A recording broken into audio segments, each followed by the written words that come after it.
Hi, this is Mike Callahan, Dr. File Finder, and welcome to your Butterscotch.com tutorial on what is a chipset. You hear the term in relation to your computer. Oh, you have an Intel chipset or an AMD chipset, but what is a chipset? Well, in its most basic terms, a chipset is a couple of specialized chips and some circuitry that reside on your motherboard, and that's generally designed to function with a specific processor family.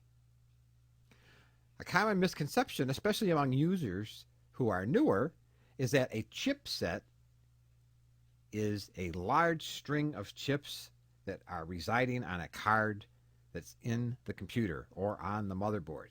In point of fact, these are all RAM chips, and old RAM chips at that used to sit on cards that were this size. So a chipset isn't a huge set of chips.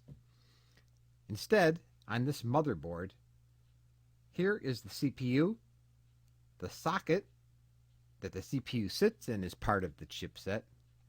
The north bridge, which is hidden underneath this fan, is part of the chipset, sends information to faster processes.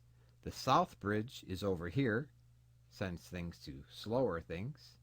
And so some of this circuitry in here is part of what's called the chipset. If you were building a computer, you would want your chipset to match up with the type of processor you were going to put on the motherboard. So it would be like not wanting to put a Chevy carburetor on your Ford.